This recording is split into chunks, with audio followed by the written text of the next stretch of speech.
Welcome to the Real News Network. I'm Paul Jay in Washington. And in Egypt, mass protests continue, at the heart of which is a reignited workers' movement, making economic demands and political demands, the key one being about the role of the military in Egyptian society. Is the Egyptian military planning to have a sort of Mubarakism without Mubarak? Is the Egyptian army planning to take over the presidency in a new Egyptian structure? Now joining us from Egypt, from Cairo, is Lina Attalah. She's the managing editor of the English edition of Al Masri Al Yom, and as I said, she joins us from Cairo. Thanks for joining us, Lina. No problems. Hello. So give us a picture of the protests, the demands, and the current state of politics in Egypt.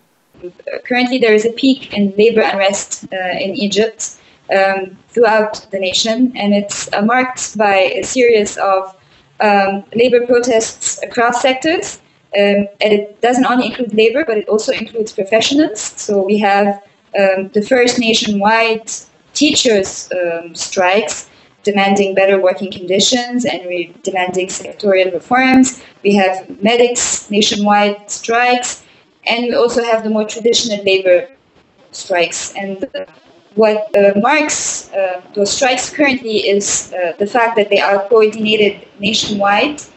So it's not anymore a strike limited to a particular governorate or a particular institution. There is international coordination, so the strikes become completely general and they reach the whole nation. And there is also a change in the level of discourse. So as opposed to only demanding better working conditions and a series of bonuses and better working packages, both workers and professionals are demanding actual sectors reforms in a way that would also improve the lives of the users of those services, which is the rest of the population. I understand one of the big strikes is the bus drivers, and who have said they may actually go around picking people up but not charge them anything, give people free rides as part of the strike. That already happened in some districts, in some neighborhoods, and that was another very smart tactic in order to win people's sympathy to those strikes, because also we have to admit that the people at large are sort of fed up with the mounting instability and with the fact that nothing came back to normal ever since 25th of Jan, and hence there wasn't enough sympathy towards those strikes. So what the workers are, and also the professionals are doing very smartly, is to try to line up people's support to their demands. Now, how political are these strikes? So there's economic demands, but are they also making political demands? I call them political the moment they call for institutional changes, they call for management changes, especially in sectors where management is highly tied to the toppled regime of Mubarak. They don't necessarily call for certain constitutional demands like political parties do, but the fact that they are calling for institutional reforms, I think, is a step beyond the mere economic demands of better working conditions and better wages and better bonuses. Right. Now, there's been a lot of debate and conflict over the coming elections about their timing, how parties are going to be organized. Talk a bit about that, and to what extent is there a real, you could say, danger from many people's point of view that the military will actually assume the presidency? The main problem now is the lack of information and the lack of clarity of what the roadmap is going to be for the transition exactly. And in the wake of this lack of information, it becomes a fertile ground for speculations and also fears of an imminent military takeover. Reasons why people fear an imminent military takeover is the fact that there hasn't been any proper negotiation, as far as we know, between political players and the military that would safeguard the military's position in the country's political future in a way that wouldn't harm their economic interests and in a way that would preserve the secrecy that has been looming around this institution for many years. This negotiation hasn't happened, this agreement hasn't happened yet, And that makes many of us fear an imminent military takeover. As far as we know, what the military said is that we are going to have parliamentary elections to kick off end of November and to take place in the span of 2 months.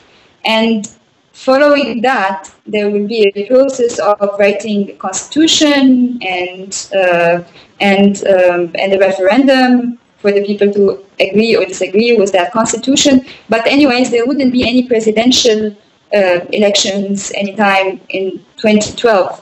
And that scares people because that also means that the military will stay in power for all this duration. And it's important to note that the military made it very clear that the elected parliament is not going to be in any way responsible for appointing a new government. And the current government is subject to the control of the military. So we are going to be in a situation where you have an elected body in charge of providing some legitimacy for the revolution since it is elected, but the actual executive power will remain in the hands of the military for some time. And that's quite worrying. To what extent are people still being arrested? We hear that people are still being tortured. Are they going after and arresting any of the union leaders or workers involved in these strikes? There was a lot of intimidation. The leaders of the labor movement, not the most prominent ones, but the ones based in governorates.